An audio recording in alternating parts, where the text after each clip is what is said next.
Hello, everybody, and welcome back to the next iteration of the Cyber Meetup. If you haven't found a seat yet, grab yourself something to eat and to drink. There are still seats left on this side a little bit. There are seats on the windowsill. There's a couple of seats over here. You would have to maybe look sideways a little bit. It's fine. But yeah. Thank you for coming. And yeah, there's seats over here in the very middle. Come on. It's, you don't always all have to. Anyways. Hello, everybody. Thank you for coming. And welcome to a Cyber Meetup event. My name is Lauri Tankler. I am the head of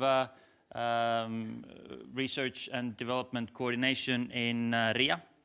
And this is an event that we are doing for the second time only.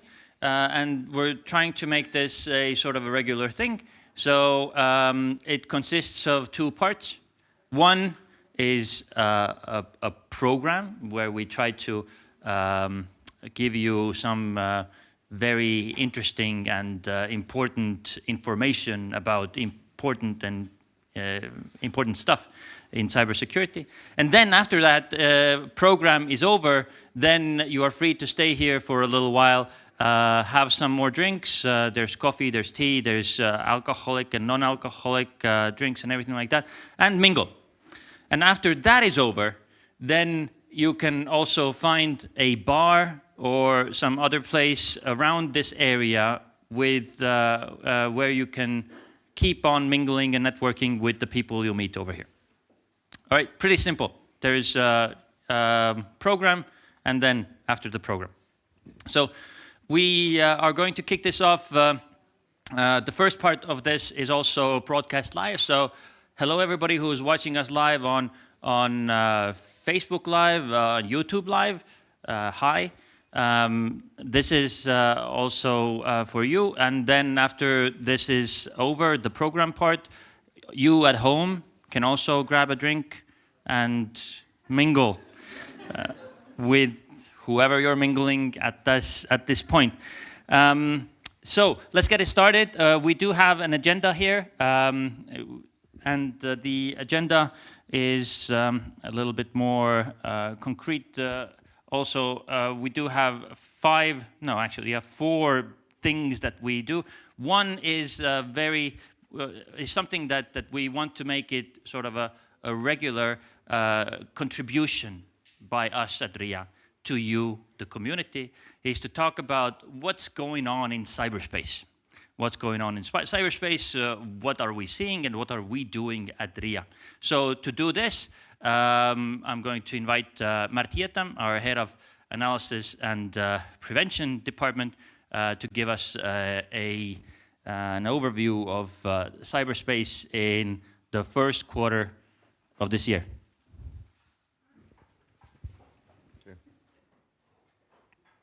Hi, thank you, Lauri, and good evening, everybody, here and at home or in the office. I'm doing this now for the second time. I'm sorry, it's a bit, and I hope this will be a permanent item on the agenda. We just have to find the right focus every time. So, before I kick off, it's just a reminder that, you know, if you have an incident or your parents have an incident or your friends or anybody, then please let us know. Then this presentation can be more accurate next time. You know, so that's the whole point of why we ask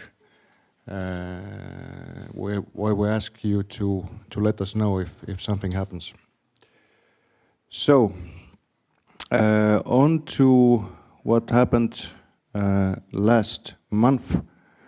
It's a very, very big sort of generalization. Service disruptions, most of the time, you know, this happens every month, every year. Most of the time it's something to do with the health services, and this last month was no different. Then for the last year or so, there's DDoS, quite a lot of it, mostly inspired from the East, and this happened again March or February or January. Most of the time there's not too much impact, but it's there. The Facebook market scams is maybe a thing we haven't been talking about too much in recent years, but now it's becoming a thing. I think even Delphi picked it up yesterday. There was an article about it. So people tend to lose money on Facebook market to scams. So tell your loved ones to be careful when buying something on Facebook market.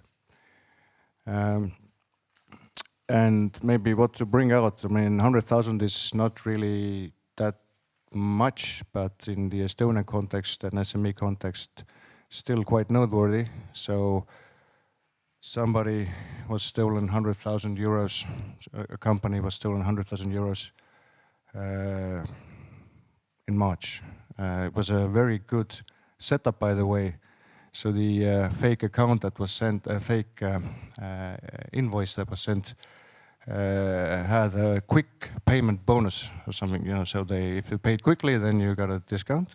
And they had actually set up also a fake WhatsApp account so that when this partner company which paid, you know, they acquired the invoice sender about the new bank account, then they got a satisfactory reply. So that was a good piece of scheming. And then what is also maybe more prevalent now this year than maybe last year is that there's a lot of phishing going on directed at state officials in different ministries or administrations. And basically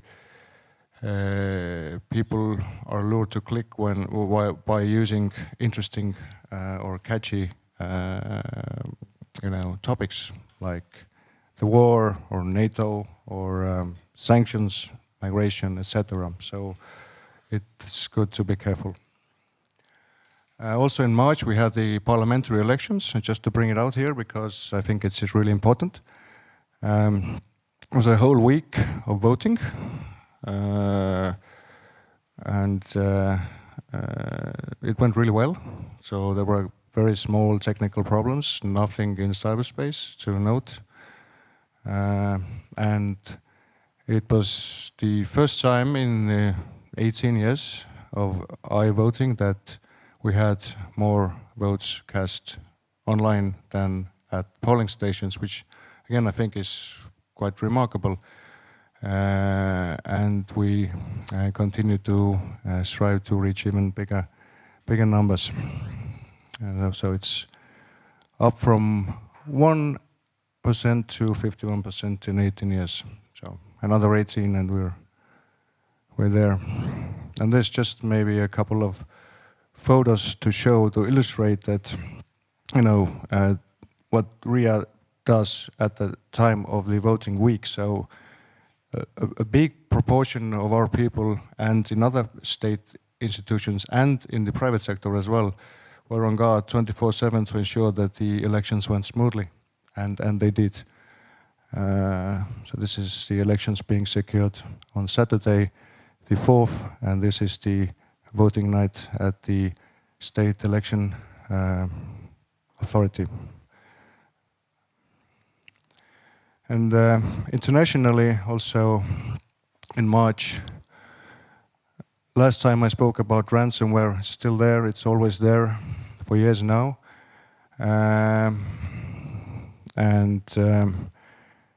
Different things emanating from the East are now there. They've always been there, but they're more prominent now.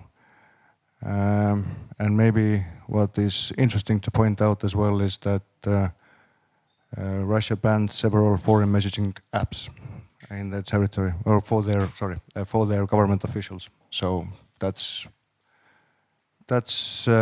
something to take note of. And also, I mean, we tend to say that Telegram, for example, maybe is not all that, but they also banned Telegram for their state officials. And what RIA did in March. Last time I spoke at length about our yearbook, which came out in February, and I promise this is the last time I speak of it, but it's still quite relevant now. It's only 2 months old, so our yearbook came out. Now it's there also in English to download, and you can get a copy when you come by RIA. I think you should, and everybody should, not everybody, but if you're interested, you should take a look at it, because I think it gives a pretty good overview of what happened last year and what we did and what others did to ensure that everything goes on smoothly. Also in March, we do every month sort of a monthly overview of the threat landscape that we did. That's available publicly, but that's right now only in Estonian. We will make it in English as well. And for every quarter, we do again publicly a quarterly overview of the main things that we've seen, and that's also available in English there at the website. And probably good to note that from March 18th, the cybersecurity branch of RIA is now called the National Cybersecurity Center. But that's the only thing that's changed is the name. We do what we used to do, and for the time being, that's the only change. But now it's the NCSCEE, and like every one of our neighboring countries, named their cyber authority or part of another authority, which is the cyber authority. So this is now like a international, basically, trademark that everybody should recognize. So you don't have to go, when you go to meetings internationally, and say, I'm from the cybersecurity branch of the Estonian Information System Authority. That's a bit long, so I think this is much more simpler, and everybody will understand, you know, in an instant where you're from. And another thing I have to mention is we're now put into operation a new sort of a platform, a cyber. We call it the cyber test or Kybertest, but it's actually more than that. This is a sort of what it looks like when you log in. It's been there now for 10 days. It's only in Estonian at this moment. I'm sure we'll have it in English sometime as well. In essence, it's sort of a basic cyber hygiene training platform, or maybe basic plus, let's say. And then it consists of two parts. You go over the main things, the main principles, and then you take a test afterwards, and then you get a result, out of 100. So it's pretty simple. Could take you 20 minutes, could take you an hour, depending on how thorough you are. We think it's a very useful way, for organizations to have their employees go over the main cyber hygiene principles from time and time again. So in RIA, for example, we aim to do this every year. Once a year, every employee has to take this test and then, pass it as well. I think 80 is the passing mark, or 85, 80. And initially, it's free of charge, by the way. It's not mandatory for state authorities, but we say, it should be mandatory, and everybody actually wants it. So we offer it initially to state authorities, but we will widen the scope, I think, pretty quickly. And if anyone's interested, then you can see the relevant contacts there. And I think also it's maybe useful to point out that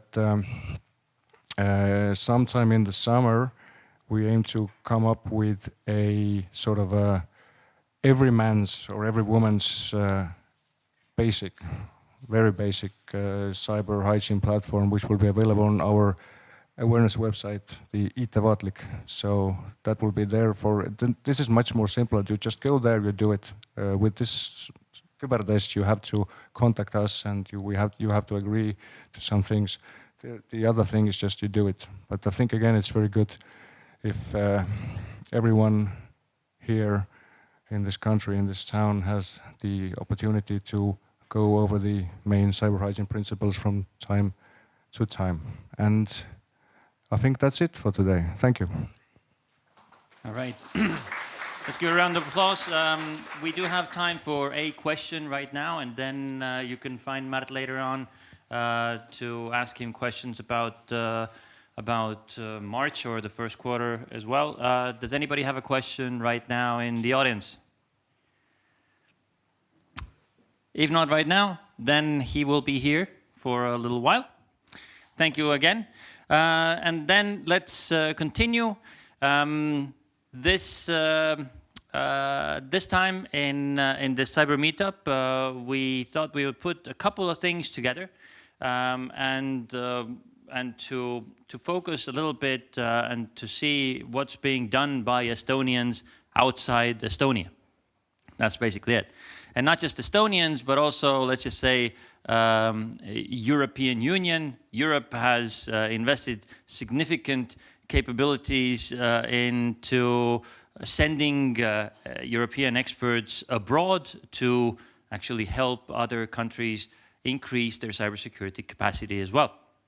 We do have 3 different views on what is being done outside. Cybexer, as a private company, doing their work in Ukraine.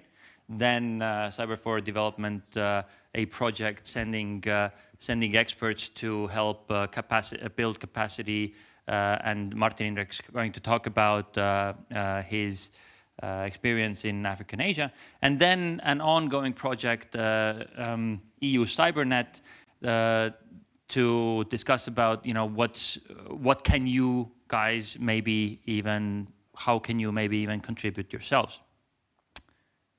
Yes, exactly. And so without any further comments from me, Are, the floor is yours. What is Cybexer doing in Ukraine? Oh, okay. We are indeed. So good evening from my side. My name is Are Reinta. I'm the Chief Operating Officer at Cybexer Technologies. When I used to work for RIA, then my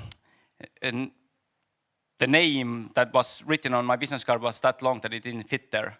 So now I'm using only 3-letter words, and that's COO. When I was RIA, then I was küberturbeteenistuse osakonna infoturbe etalonsüsteemi käsitleja, something like that. Yeah. So Estonians know what it means. Foreigners not that much, but we are keeping it short now.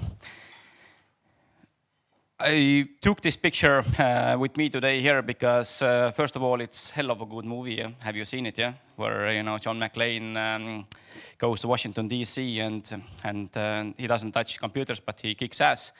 But the message also: live free or die hard. And unfortunately, you can make fun, but the situation in Ukraine is like this at the moment. So they live free or they die hard, and we also operate in the Ukraine field. And now about the topic itself. So when we are talking about training, then the first, let's say, idea when you're talking about trainings, then you think that you have to go and teach somebody like this that, don't understand anything about IT and has assumptions everywhere. So this can be also a training, but we don't do these kind of trainings. We help that aspect as well, but we try to test, let's say, experts. And I'm not trying to make fun of Russians or anything like that. We have very native Russians also, native Russian language speakers in Estonia also working for us, together with us, supporting Ukraine. And but just trying to put this into the context. When you're looking at the FBI most wanted cyber criminals, then half of them are coming from where? Not far from us, yeah. So they are coming from, let's say, from the Eastern partners. I wanted to also see the most wanted list in GRU and FSB. I have heard that they also have these kind of lists, and most of them are still Russians in there as well. But unfortunately, I was not able to because all the pages were blocked. So I was not able to browse around, at least not our internal network. And slowly going to this, let's say, topic is that firstly, just to give you a context, what has happened around this war. And, different, websites was taken down in Russia. Belarusian railroad was taken down. Banks were attacked from both sides. I'm only bringing, ones that has actually not happened in Ukraine, but there is a reason for that. And again, what we saw together with the Ukrainian colleagues were, quite a fascinating, let's say, attacks. I'm not going specifically into them, but just to show you what they have done is that they took down the second biggest, somebody took down the second biggest Russian railway operator by just actually disabling the security on the main switch and deleting all the other, let's say, communications in the hotspots and so forth. So the actions are correlated. So the things what we can see on the public network done against, let's say, Belarusians and Russians, everything happened also in Ukraine. And now this is the final slide. Now I will start speaking. There is a story how we actually ended up in Ukraine. In 2019, there was presidential elections in Ukraine. And somehow the stars were aligned, and we were asked to go in and audit the presidential elections in Ukraine. Yeah? We said, oh, we are Estonians, we know everything. We put together a team from very smart people, not working in Cybexter, but in Estonia, different companies, agencies, and auditors. And we went into the Ukraine, did the audit 6 months long, and we wrote the report. And the report was similar that came out the report regarding the Trump elections. So the outcome was the same. Yeah? We did it in 2019. And when we published the report, then we got kicked in the nuts heavily by authorities here over different countries and said that even if this is true, that elections were, let's say, somehow modified or changed the data, then you can't still put it into the report. Said, okay, damage already done, what you can do? It's already out there. And during that time, we also did a simulation. We built up an election system similar to what they are using there, and we played out live fire exercises against it. So red team was attacking, their own defenders were defending, and what came out is that they actually enjoyed it. Yeah? They saw that it is a very valuable, let's say, way of training and doing different tests against this environment. And from that on, 2019, we had different partners in Ukraine that we worked. The election authority, secret police, foreign police, different military, let's say, institutions. And then when the war started in February, then there was a mess. And the mess was that we lost most of our contacts there. We, bombed them with emails, with phone calls, so we didn't get any, let's say, response to what is going on. And then they came back to us, let's say it was end of March when they contacted us firstly and said that, okay, the situation is bad, yeah? The situation is that, systems are under attack, all the systems, what you can imagine, all the websites, critical infrastructure, military systems. They were even, able to somehow go into the artillery calculation or, firing systems and modifying that in a very narrow area.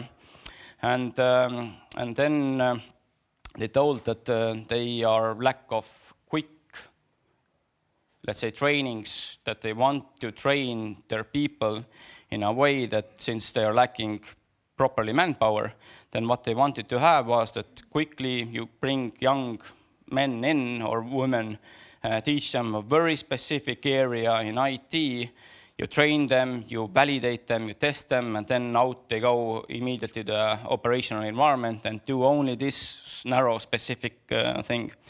And then we found a solution together with e-governance agency in Estonia, and also from European Union the help came.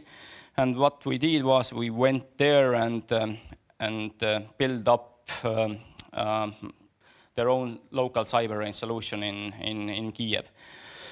At the same time, when we built it up, it was a good war story because actually the war was ongoing. The same time the rockets hit Kiev, there was no electricity. So at the time when we built it up, then we were half of the time in the basement, the other half of the time there was no electricity, and then you're setting up an IT system there to actually train in the wartime cadets that should go and do operational things after this kind of training.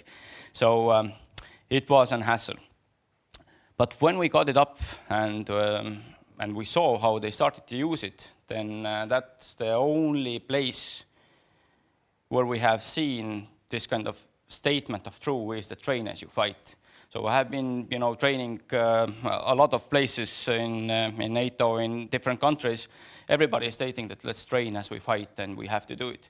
But we are comfortable people, yeah. So if there is no reason, then we don't do it, yeah. But they have the reason, motivation, and need to do it. And there you can actually see like a conveyor method. So what they are doing is that they are building up the same attacks what they are seeing on the critical infrastructure. They build up situations like, so when half of the, let's say, Donetsk and the regions were taken over, then what happened was that we are a small country in Estonia, yeah? But for example, we have the Swedbank offices in Narva, Tallinn, Kuressaare, everywhere, yeah? And now when the Russians came in, then they actually took over all these kind of accounts and they started to use them as legitimate users. And now how you will make difference, who is a legitimate user from this, let's say, area and which one is not. And they even, played out these kind of scenarios that how you are able to cut off the users and services in a way that you still will provide the vital services, that you still will get the money out of the bank if you have money, and you can still do the transactions, that the government can get, let's say, the taxes and so forth. But just to come out of this kind of scenarios, when we propose these kind of scenarios in, let's say, Western world or in even Estonia, then everybody is laughing, haha, these are the doomsday scenarios, nothing like this will happen. And, we just, just actually happened, and you know, we should even look at it. And these kind of, let's say, unbelievable trainings, how they are doing. They are taking the wipers, what they have seen in their, let's say, different critical utilities. They are playing out and teaching, let's say, the not very clever or IT background people how to detect anomalies and teaching them very precise things only. And if they understand what to look and how to react and to whom to actually contact, then they are pushed away. There was other, let's say, situation where the communication flow, when the war started, everybody wanted to help them, yeah? Then they started to collect open source intelligence. Other countries also tried to push as much as information that they got, but there was only one, let's say, authority who was taking it in, yeah? And now can you imagine that all the, let's say, wires are, you know, fully full of data sent to the team who was like also 10 people, yeah? Then how do you, you know, make sure what data is important, how you actually filter out the data from who is sending it, what is important and what is not, who do you give it, which is the priority, which systems are priority to actually deal with, and again, taking into account that these kind of things never reach to the news, because when you have news, you know, of soldiers whose heads are chopped off, cities are burned down, people are dying, then, you know, cyber attack against a hospital where, you know, you can't get to the storage to get the data out, it just doesn't reach to the news stories. Or you can't, let's say, do the queue system because the queue system is taken down, so everybody is sitting there like in 1990s and just waiting where your name is yelled or who is actually fainting in the ground, and it will be taken away. So these are, let's say, the real and awful examples. But what we have learned, we have not, let's say, trained that much. Then we have actually now learned on our own more and more what they are doing and how they are doing, and getting the, let's say, the threat intelligence and the ways how to actually operate in the operational environment in the war situations, but still do it in a, let's say, proper and professional way. So it has been a challenge for us. It has been an eye-opening event every time when we communicate with them and they communicate back with us.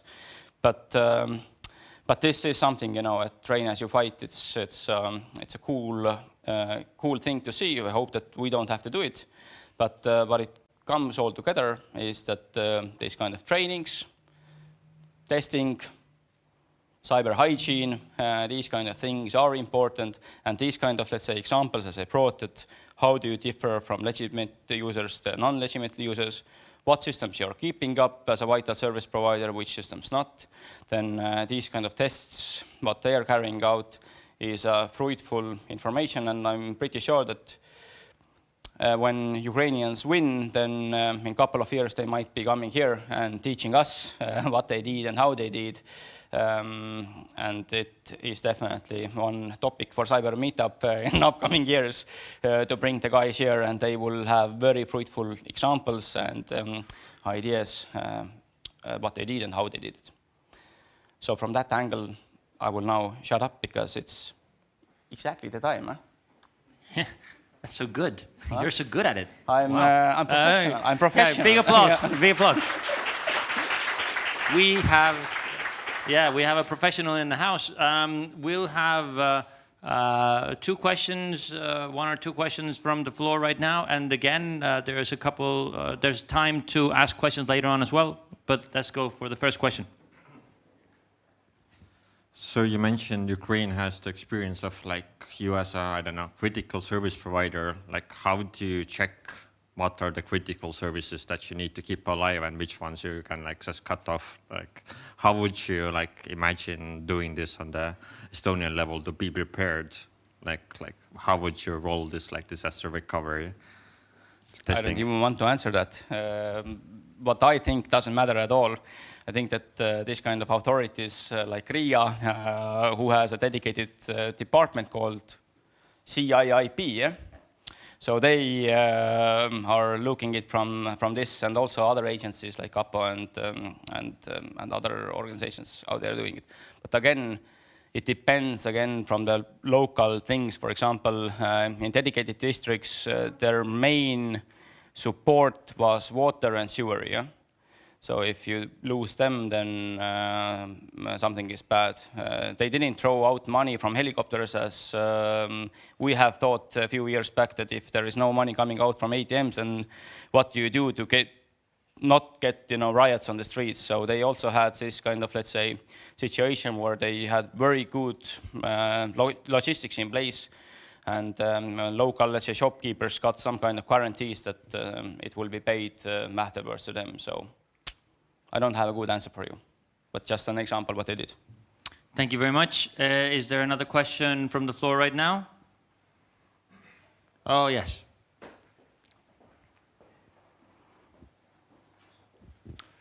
I was curious because when you said trainings, did you also teach them how to attack, or was it mostly defensive?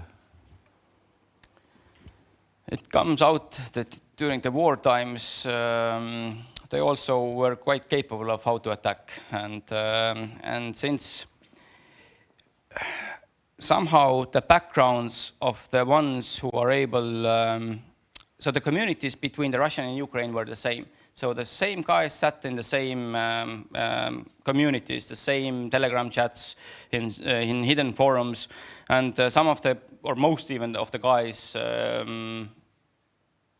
were actually, brothers with the ones who they actually started to attack. So they were very good at in both ends. So from that angle, we didn't teach them how to attack. We just provide them possibilities and platforms how to do it in a way that you will measure how stealthy you are, and what you can do that you will be not, let's say, found immediately. All right. Thank you very much. Another round of applause, please. Thank you. Let's continue with experiences from overseas. Let's go to peacetime now. And Martin Indrek, Martin Indrek has been with this project, which is sending European and also Estonian experts to countries outside the European Union. He has some good examples and basically a slideshow about what he's experiencing. So take it away. Yes, hello. So my name is Martin Indrek Miller. I have been working for RIA for almost 8 years now, which is a record for me. And probably with the next slideshow, so to speak, I'm probably also trying to break my own personal record, because I have 40 pictures within 15 minutes. So, but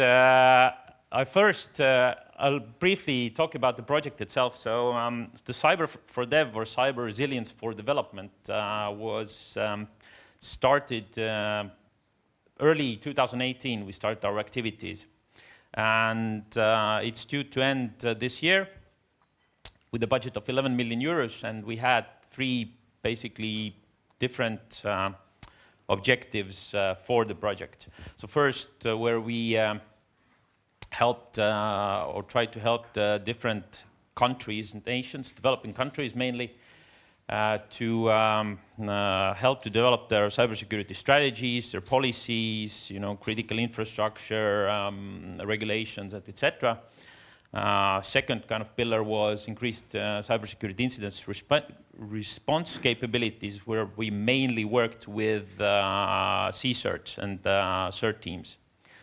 And the third one was basically international cooperation, where we helped them to come on board with different international entities like FIRST.org or TFC CERT, and all sorts of these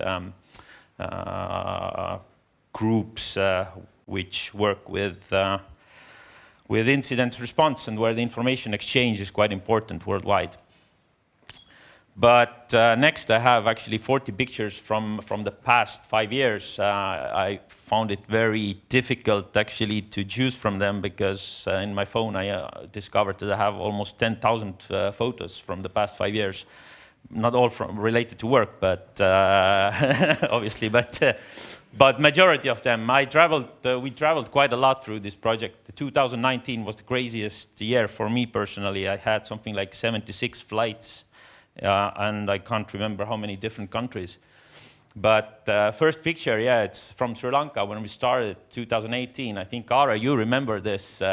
We were together there, and we were actually monitoring or basically looking how they carry out their cyber exercises. And it was their cyber games, cyber warfare games, and we tried to understand what their capabilities are, how they operate, how they do their exercises. And personally, I was pretty impressed, although they were, let's say, on a basic level. I can already in the beginning tell you that, there's Lena, our next presenter already. They are very, let's say, organized or trying to build a community, the cybersecurity community in Sri Lanka and also in the region. So to try to be a regional hub as well. Funny stories about these big cyber events is that there's also some sort of strange ceremonies taking place, like I can't remember. There was some candle burning and blowing, and it was all cyber event. So there was Buddhist monks there, and sometimes these events tend to get a little bit crazy from looking from our Nordic perspective. Meeting with different ministers is quite common there. The guy in the middle with the dark face is the Minister of Technology at the time in Sri Lanka. So what we did in the beginning of the project, we tried to get a very high-level meetings with relevant representatives of the government that we could get the local government support towards our project. And meeting with the ministers was quite common. This is Colombo, the capital of Sri Lanka. So you can see there's a lot of buildings happening at the moment. In the background, where you see the little sand behind the buildings is actually a big Chinese project there. I think it was $40 billion where they actually tried to reclaim land from the sea to build another new capital, Colombo 2 there. So you can see that there's a lot of money there. But also coming back to the time when Ara and me went to we met one local businessman and had a dinner with them. He was representing one local IT company, and he told us a little story about corruption in Sri Lanka. So another crazy thing there. So the story was such that two Chinese and Sri Lankan government officials meet each other, and the Chinese guy asked the Sri Lankan guy to meet him, to come to his place in China. And the Sri Lankan official went to China and goes to the airport. There was a car, and gets to the car, and the car takes to his Chinese colleague place. There's a big villa, pool, 15 servants, and the Sri Lankan guy is like so amazed that you here in Chinese, you're a government official and you work in the cybersecurity field or what, that you are, how much do you get paid? And it's like, no, it's, come here. See the coastline there? Yes. See the bridge there? Yes. 10%. So, year passes. Sri Lankan government official invites the Chinese colleague to his place in Colombo, and big limousine waiting at the airport, VIP service, takes it to his house, like a long driveway into the big villa. There's like fancy sports cars in the front of the building. 20 servants, like big pool in the background, and like Chinese colleague was so surprised that, wow, did you get a promotion or something? Said, oh, come here. See that bridge there on the back on the shore? What bridge? 100%. So that was the local businessman telling us a story about corruption in Sri Lanka. This is the real life, actually. So Liina and I were during spending 1 weekend. We had 2-week mission there, and we had a weekend there, and we actually managed to go inside to Sri Lanka. Otherwise, we usually go to the airport, and from the airport to the offices and to the hotel and offices, and usually you stay at the capital city of the specific country. You really don't see the real local life, how really people live. And these ladies probably get paid something like $1 per day. So sometimes you come to figure it that, you know, working in a cyber, they have more real issues to work with, you know. But this is the CERT team that we worked with, and this is the real work with the CERT team, and this is the life. This is the CIP workshop for government officials, and as you can see, there's also quite a lot of women at the audience. So one of the things that we also promote throughout our project is getting more females on board in the cybersecurity field. Next country, this is Mauritius. So first visit to Mauritius was really interesting.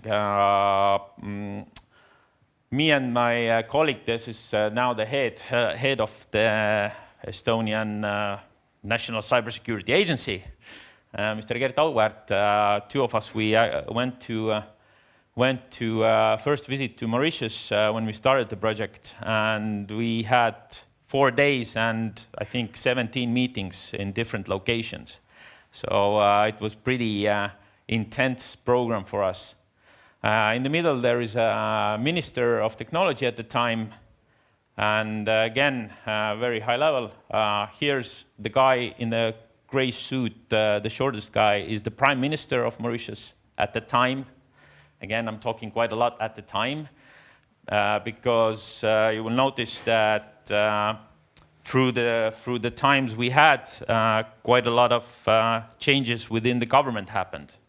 And what is within those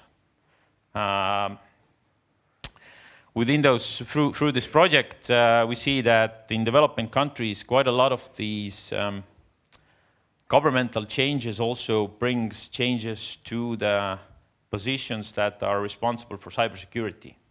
So that also probably gives you a clue that when every 2, 3, 4 years or whatever case there might be for the government change, also the working level people change. And this is due to the fact that in many countries, when minister comes on board, he brings all his staff. When you talk about corruption, there's relatives appointed to the place and so on. So due to that fact, you can probably imagine that the cybersecurity level, when constantly responsible people change, isn't that good. But also, this is a nice picture from Mauritius that I had to point out that we also need to have fun during the project, not just to do the work.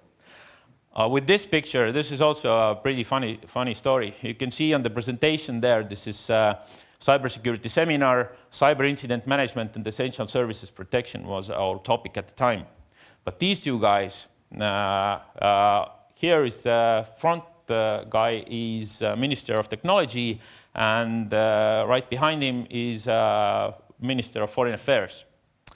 And since it was the election time, those two guys actually stole our event to promote their basically campaign.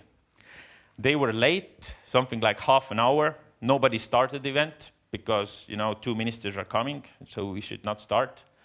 Everybody had planned a certain amount of time, and that was the reality. So sometimes we are also caught within the project between local political campaigns. And yeah, this is the audience at the time. So this guy here works in CERT Estonia. He was the guy who did the technical presentation afterwards. And we worked hand by hand. The best way to work with people was with the guys actually doing the work, not the political level. So it's the way it is. Again, so you need to have fun during projects, not all the time, have to struggle. Also in Mauritius. We did an exercise there. So Cyber Breeze 2018, I think it was, or 19. I can't remember the year exactly. But we did cyber exercise there, and what we tested or wanted to do was to go through how they respond to national level cyber emergency. This is Botswana. So funny picture from, I think it was Ministry of Technology or something. They had a painting of guys working on a computer, so it kind of looked a little bit interesting. And it was the starting event.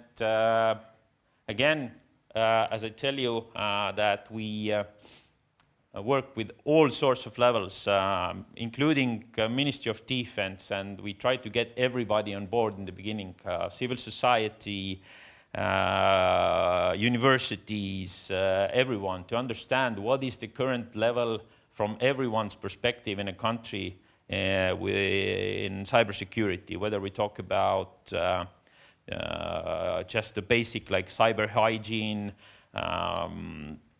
what type of curriculums are in the universities that teach technology topics and so on. So everybody on board. This is our team at the time during that specific mission. I'm the only Estonian, the rest are Brits and Irish nationalities. Big audience. Here we're doing CCERT Essentials training. And obviously not all the staff in the suits are not CCERT people or technicians, but what we do in the beginning is also try to give the idea what actually CERTs and computer emergency response teams do and how the rest of the government and the country can actually benefit from them. So we did an essentials training there. Guess what that environment is? So it was 1 year into the project. It was 2019. And this facility, what you see, was the Botswana CCERT, so to speak, which is basically a warehouse. So the guys should sit somewhere here, but not yet. A year later, this is what they already had built up. They found their own, they financed it themselves through some sort of scheme with International Telecommunication Union. And we worked actually together with ITU, where ITU provided technology and we provided trainings to use open source software and so on. This was this year. We did another set of CCERT operations trainings this year, February. Our team here. The guy on the right, Don Stickworth, he's probably in the CCERT community kind of a legend. He was one of the first founders, I think, in European CCERT. So, another funny story. I don't know how much time I have. I'm trying to do this as fast as I can, but okay, I'll keep it as the last one. But this is a funny story. What can happen in Africa? So, we're going to Rwanda to a mission. And, well, we had a stop in Ethiopia, Addis Ababa, and from there we should have had a direct flight to Rwanda, Kigali. So we're flying, everything is good. Ticket says, yeah, Addis Ababa to Kigali. And then, plane is noisy. They're talking about, yeah, we're landing here. And it's like, what? Where we're landing? So plane lands. Colleague of mine already, I see it somewhere on the tarmac there from the airport window, and then I look, listen, this is some sort of Aeroport International de Bujumbura. So I'm going to the airplane door and listen, Hannes, this is the wrong country, come back. So plane flew from Addis to actually Burundi, which is a country further away than Rwanda. And there was absolutely no sign, nothing, nowhere written that the plane will do that. And 3 hours after our planet's arrival, we actually, making a stop in Burundi, eventually arrived to Rwanda. So that's the things that can happen in Africa. So here we are in Rwanda. But yeah, I will skip. So another Uganda, when you see things like that, infrastructure like that, then you think that is the cyber really the thing that they should be worried about here? There might be some little more issues there that they need to solve first. Asia, and so on. South Africa. This is also an interesting place. It's the ship, the only ship that covers subsea cables, internet cables in African continent from, I think, from Côte d'Ivoire, which is in the western part to, I think, Tanzania or somewhere. So there's only one ship that actually repairs undersea internet cables there. So we actually visited there, and this is the robot that goes subsea to kind of collect those. Key takeaways. So be prepared. When you go to work with Africa and these different countries, be prepared for changes. Like there's always something that people are not arriving on time. When you have agreed something, they will not keep it. If you've made an appointment 10 a.m., it's not uncommon that it will actually happen 12. Don't assume anything.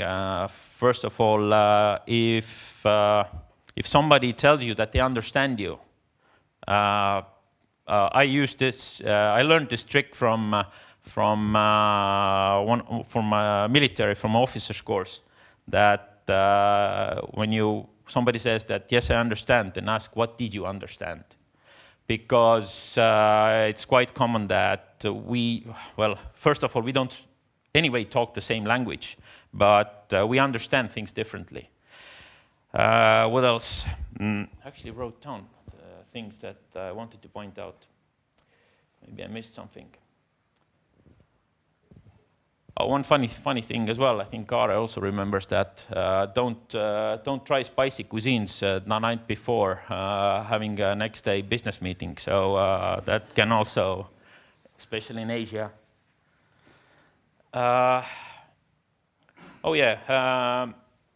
In Sri Lanka and Asia, same thing, that when people nod you, well, India is like this, you don't understand anyway. Do you understand or no? Yes or no?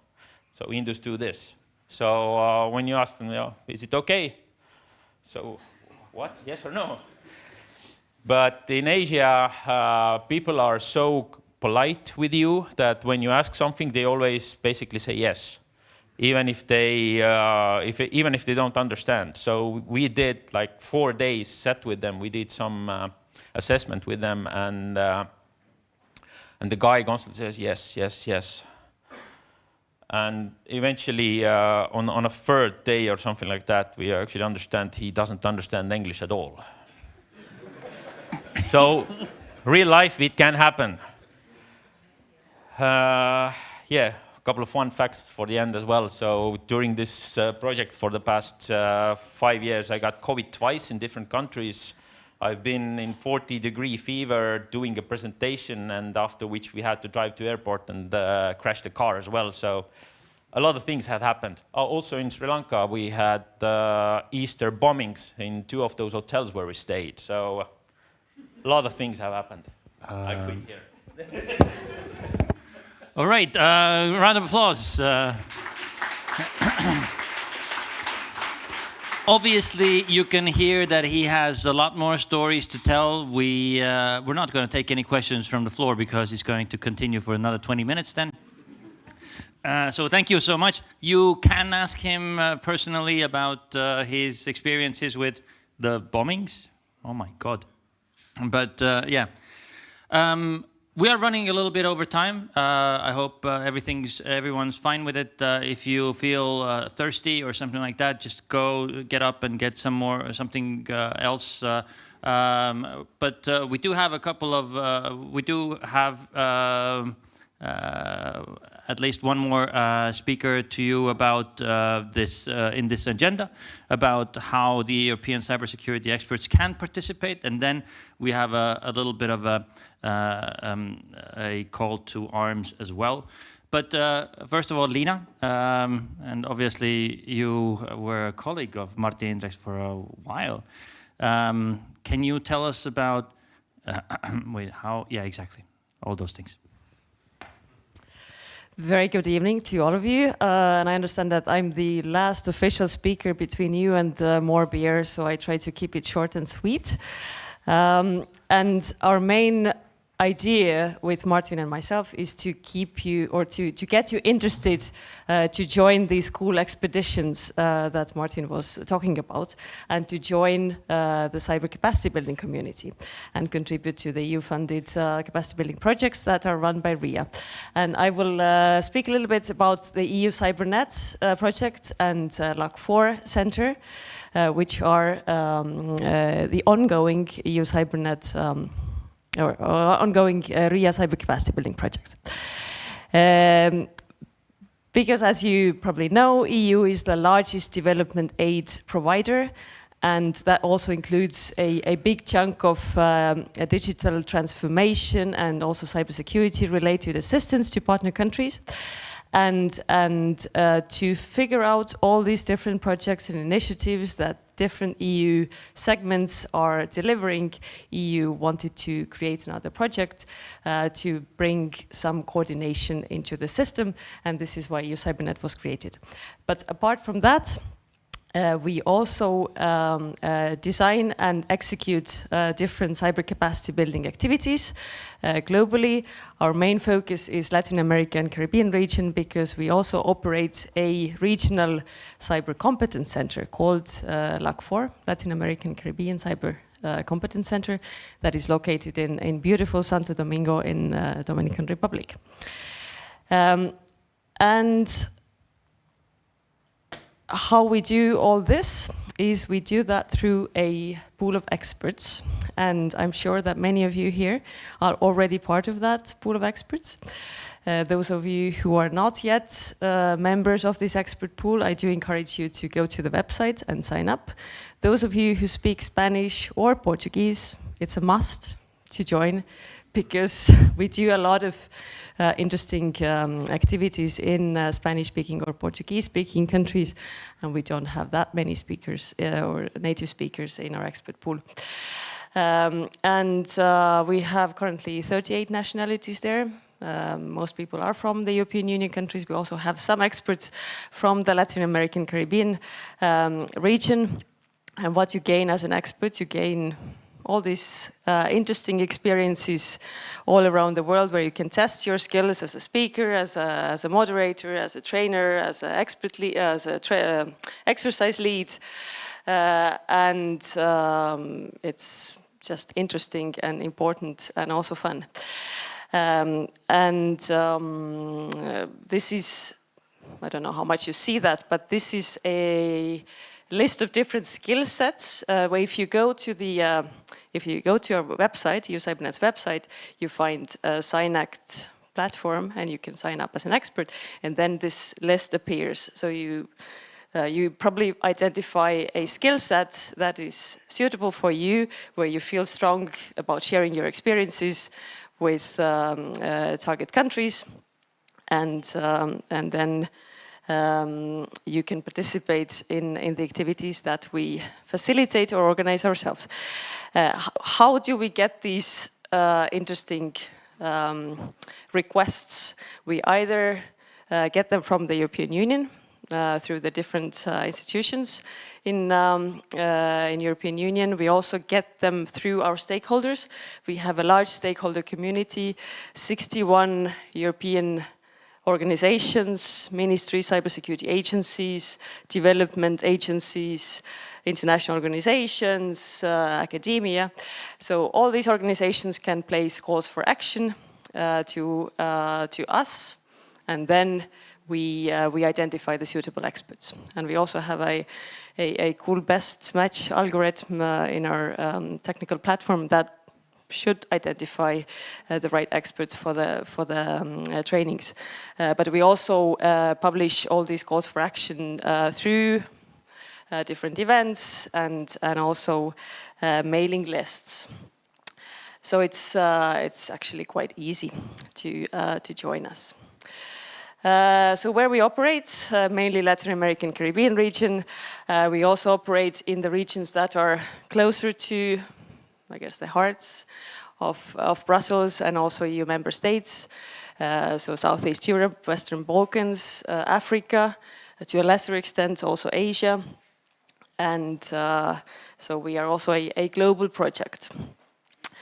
Latin America and Caribbean region, Latin American Caribbean Cyber Competence Center in Santo Domingo. We founded it a year ago. It was officially launched.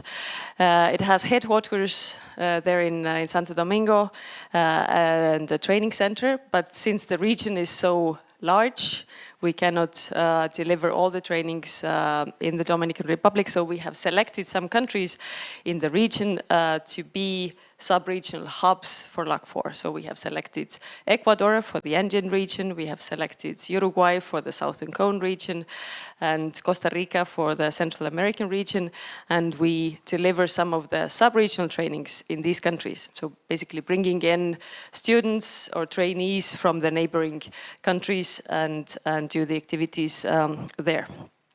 And obviously, EU is not the only implementer or donor in Latin American Caribbean region. There are lots of like-minded and less like-minded partners or actors, but we collaborate with other like-minded partners such as Organization of American States, CARICOM, which is an organization of Caribbean countries, also FIRST, LACNIC, which is a internet registry of the Latin America and Caribbean, and Red Clara, which is a so we have been established twice. First time a year ago in May, we had an establishment conference. Then a month ago, we had a very important visit by High Representative of Foreign Affairs and Security Policy and Vice President of European Commission, Josep Borrell, who inaugurated the center in Santo Domingo. Some excerpts from my work, from our work plan, so that you would know what we do. To motivate you to be part of our endeavors. Last year, the focus was on crisis management. So we conducted a large exercise in November that included 14 Caribbean countries or teams from Caribbean countries. We also did a first technical colloquium for the Caribbean countries together with FIRST. So that was something also unique. This year, we are doing also quite a lot on crisis management. We do 2 regional exercises for the Andean region and for the Southern Cone region. So the exercise involving Uruguay, Paraguay, Argentina, Brazil, and Chile, which will happen hopefully in June. We also do 2 iterations of cyber diplomacy training for Chile and for Brazil.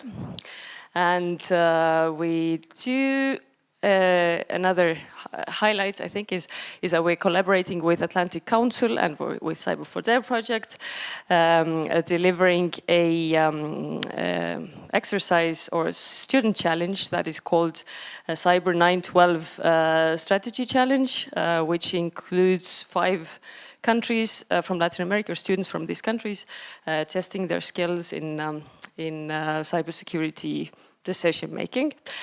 And we do quite a lot of technical trainings as well, different topics, incident response, and all kinds of CSERT, daily operations related topics. So I'm sure that you will find your area of expertise in this list. And I hope that we encouraged all the smart people here to be part of this important, interesting and fun world. Thank you. Thank you very much. As we are a little bit over time, I'm not going to have questions for you on the floor. Oh, okay, good. Yeah. You can ask Lina after this is finished. How can you travel to Brazil, Chile, Dominican Republic, Ecuador?